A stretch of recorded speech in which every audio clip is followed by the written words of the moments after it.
The first one is titled Preposition Drop in Contact Varieties of Russian.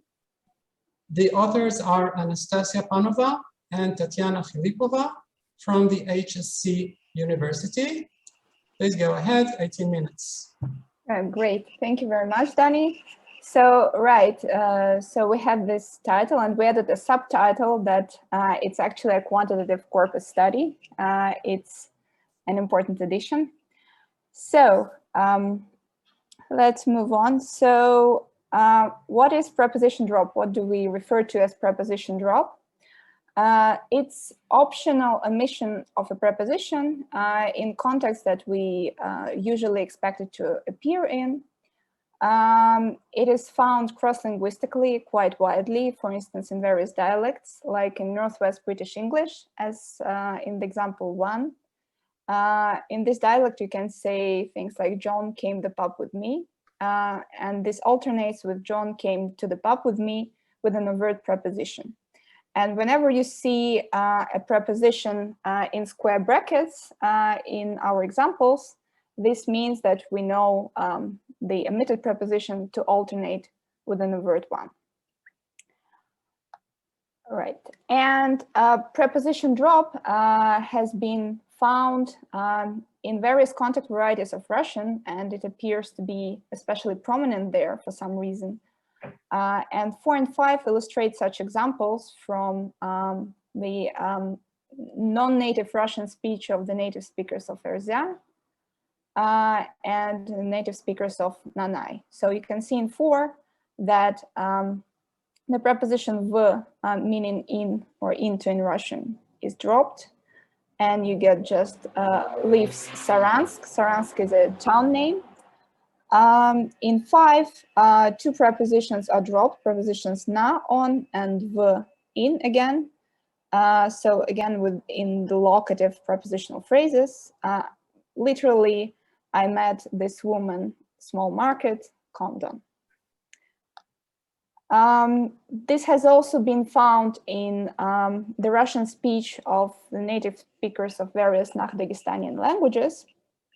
And we decided to systematically study this phenomenon across native speakers of, well, a greater number of Nakh-Dagestanian languages that we could easily obtain from the corpus of Russian spoken in Dagestan, prepared in our lab. So our research questions are the following. What factors condition the phenomenon of preposition drop in locative, directional, and temporal prepositional phrases?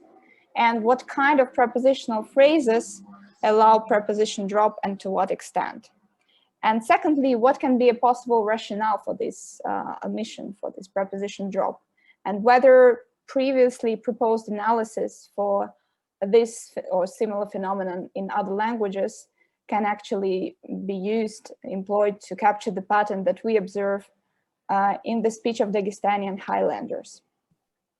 And just very briefly, we can say that the previous approaches to P-drop divide broadly into 4 groups. Accounts that appeal to phonetic interference with other languages, typically the native language or some minority language. Accounts that appeal to morphosyntactic interference, typically again with L1. Then something quite different, like markedness-based accounts that suggest that preposition drop or lack of marking by a preposition occurs in unmarked contexts. And finally, there is a host of studies approaching preposition drop from a formal syntactic perspective, which postulate exceptional structure to explain this pattern. Let's move on to our data. So this is a map of the Republic of Dagestan, which is located in the Northern Caucasus in Russia. So this is a map of the larger region. And you can see, so the dots are villages and towns where interviews that are contained in the corpus were recorded. And you can see that our data set comprised L2 Russian speech of speakers of 15 different first languages, 13 belonging to the East Caucasian group, or Dagestanian group, and 2 Turkic languages. And we had 47 speakers in our sample, 18 of them being female. Right, so basically what we did, we extracted a number of 50 prepositional phrases from the interviews with each of the 47 consultants that made it into our sample. And the final data set comprising 2,350 prepositional phrases, out of which 421 involved P-drop. So these were basically phrases where we expect a preposition based on the monolingual benchmark, but don't find it. And all of those phrases were annotated for several parameters. First, a prepositional head, what preposition is present or what we're supposed to have dropped. Complement type, the type of the noun phrase, a toponym, temporal location, institution, or something else. Initial phoneme of the P complement, a semantic type of the prepositional phrase for spatial prepositional phrases, and a number of sociolinguistic parameters. And those parameters that appear here in blue are the ones that turned out to be significant in our statistical analysis. So these are the ones that we are going to talk about later on in this talk. So first of all, you can see from this distribution, these are all the prepositions that were produced in our data sample, that only several of them are omitted at all. And only 2 are kind of systematically omitted. These are v, preposition v, in, into, and na, on, onto. And let's take a look at what context they typically drop in. So so in 7, 8, and 9 illustrate cases where a place name, like a toponym, a temporal location, and an institution appear without a preposition. And these seem to form the bulk of context where prepositions v and na are dropped. So for instance, in 8, 1997, there was a phi there. This is the literal translation. So there is a reference to a year, but without an overt preposition. Right. So there were also other contexts, something more abstract than before. For instance, in 10, he had all of his notes taken literally in Latin language. So instead of appearing with a preposition na that is required in L1 Russian, we just have Latin language without any preposition. And more abstract contexts like in general, well, very similar to the English phrase, the in the the counterpart of in, which is v in Russian, is often dropped in the speech of Dagestani Highlanders. And now I'm giving the word to Anastasia, my colleague. Yes, thank you. Here you see the results of our annotation according to the parameter complement type. And the table shows that the emission rate of 2 systematically dropped prepositions v and na turns out to be higher in phrases where the NP denotes a toponym, a temporal location, or an institution. We call these types of phrases core contexts, and actually core contexts account for the majority of all preposition drop cases. Next slide. Our next parameter is initial phoneme of the complement. And here you can see that the frequency of preposition drop does not seem to depend on the phonetic environment. Prepositions are omitted more or less equally frequently before vowel initial and consonant initial complements. Although this contrast in our later further analysis turns out to be significant, this is, we think, is largely due to the pattern exhibited by the preposition na, and we do not know the reason underlying this unexpected pattern, but it can definitely not be attributed to constant cluster avoidance, which has been claimed to be the explanation of preposition type in previous studies. Okay, next slide. Our next parameter is speaker's fluency in Russian, and this figure shows the relation between the rate of emissions and the speaker's fluency in Russian. I'll explain how we calculated fluency in Russian in a second. Here, each point corresponds to one speaker, and this line reveals that speakers who are more fluent in Russian tend to omit prepositions less frequently. Okay, next. So how we calculated this fluency index? We evaluated each speaker's fluency in Russian based on two metrics calculated for the examined interview fragment. The first metric is the speech rate, which is just an average number of words per minute. And the second metric is closeness to the monolingual benchmark. The latter metric is the average number of deviations from L1 Russian per 100 words. After we obtained this data on speech rate and deviation ratio, we converted this data into coefficients, and our fluency index is just an average of these two coefficients. In order to see how significant each of the discussed factors, we employed a logistic regression. And here you see already an optimal model, which contains 3 predictors, all of which turned out to be significant. So this is fluency index, initial phoneme, and preposition type.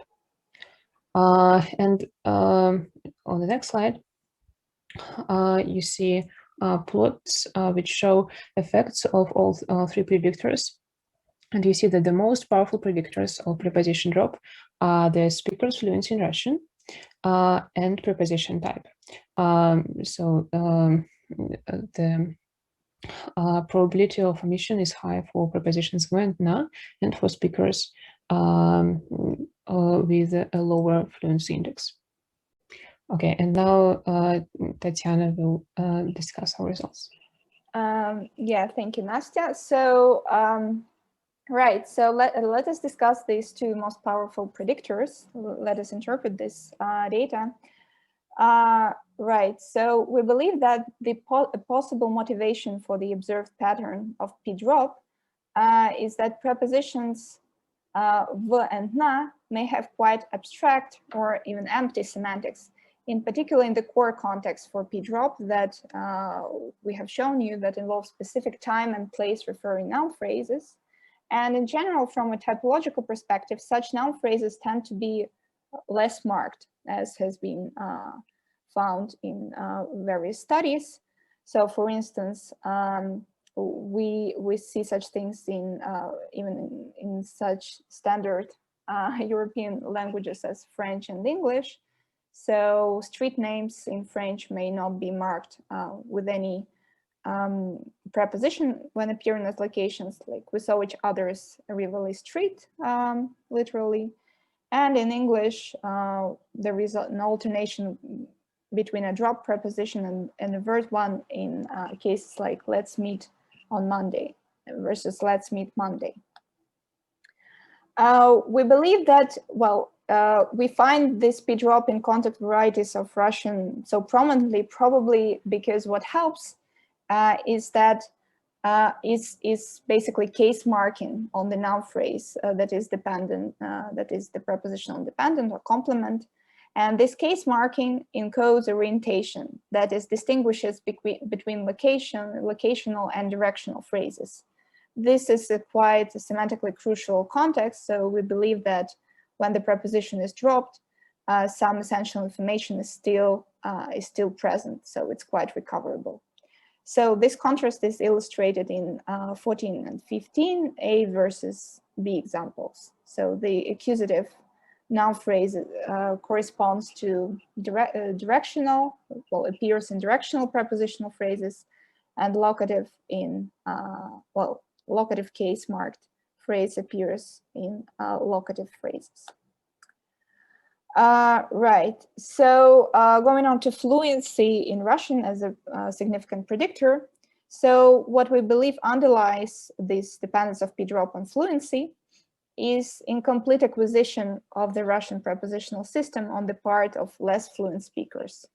So the idea is the following. So in all the native languages of our consultants,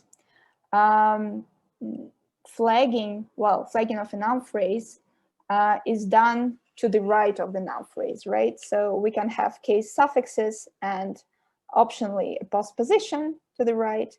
But in Russian, we also do have case suffixes on noun phrases to the right, but prepositions on the left. And we believe that it's the absence of this left edge marking on noun phrases in speakers' native languages that makes the acquisition of the Russian prepositional system a particularly challenging task. And then the prominence of P-drop in context varieties of Russian in general seems to be due to the fact that actually all the indigenous languages of Russia, all the minority languages of Russia that are in contact with Russian happen to be head final and hence postpositional, happen to have this type of flagging. And to conclude, we basically propose a bipartite explanation for P-drop in Dagrus, in the speech of Dagestani Highlanders. So first, we capitalize on the fact that only 2 prepositions are systematically dropped, and this is because they have a very abstract meaning, especially in core context. And this part of our explanation bears a certain affinity to markedness-based accounts that we mentioned earlier. And the second component of our analysis is the incomplete acquisition of the Russian prepositional system on the part of native speakers of postpositional languages. And this bears a certain affinity to accounts that appeal to morphosyntactic interference of L1 on another language, but it's more general in a sense. And well, we glossed over many details here, and you can find them all in our recently published paper. It was published in International Journal of Bilingualism, and we thank the reviewers and editors of this journal, and of course you, the audience, for listening, and our colleagues who provide extensive feedback for us. Thank you very much, and we are looking forward to your questions.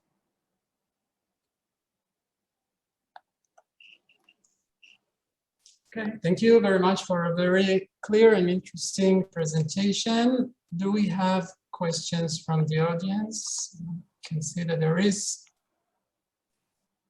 Yes, one from Alon Fishman. Do you want to read it or shall I read it? I think it's from the previous session, Alon's. Oh, you're right, you're right. I'm sorry. A new question from an anonymous attendee. I will read it for you. Mm-hmm. Thanks for the presentation. What does an abstract meaning mean in core context? Is case marking also dropped in the sample languages between adpositions and case marking? Which one was more frequent? Thank you. Very nice question. So I think there are like two sub questions there. Okay, let me try to address them. So in terms of abstract meaning, so in general, okay, so let me just go to one example. So it was about core context, right? So the preposition v, which is in or even inside, well, in principle, it can mean inside, really inside something, a particular configuration, right? But in this kind of context, well, you're not really inside some year, for instance, as an 8, right? Like in 1997. So different languages would employ different prepositions, or even probably no preposition to refer to such things as a temporal location. In that sense, it's not really very predictable what preposition a language would use. And in that sense, we think that prepositions v and na are, well, particularly abstract in their meaning, because there are more contexts where they can be used. And the second question, now I forget. So for some reason I can't open Q&A. You want me to read it again? Oh, it's vanished, I guess, because it was answered. Okay, I'll try to read it again. Between adpositions and case marking, which one was more frequent? Right. Yeah, that's a very good question. So, case marking in most cases was preserved. What was the expected one? The expected from monolingual Russian. So as you can see, both for example 7 and 8 that come from this natural data. So the case marking is present on the noun phrase, the locative case marking that is expected, but the preposition is not. So what was more frequent? Well, I have to say that in general, it's not the case that preposition drop is that pervasive. So at most 30% of cases would involve preposition drop. So it's still more frequent for speakers to preserve both, right? But I would say when we have,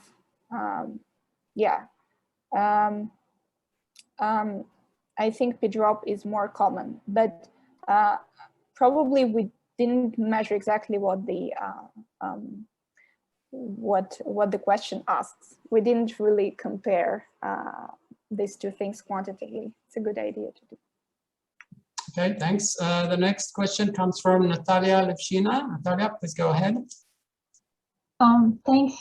Very interesting talk. I'm also interested in this markedness explanation by Husband-Math and why basically it wasn't supported directly. Like you would find a significant effect in your logistic regression model of these semantic classes, right? But you didn't find it apparently. And I was wondering why is that? Maybe because there were too few examples of v and na, these frequent prepositions with kind of place names and institutions and temporal adjuncts and so on. And I was wondering if you look at, if you try to elicit some other locations like animates or some other unusual things, would you find these effects? I was curious. Mm-hmm. Thank you very much for this question. Nastya, maybe you want to address it? Yes, I can say that unfortunately we worked only with corpus data, so we didn't have a chance to elicit this preposition drop, and I'm afraid that if we ask directly, they want to drop prepositions. But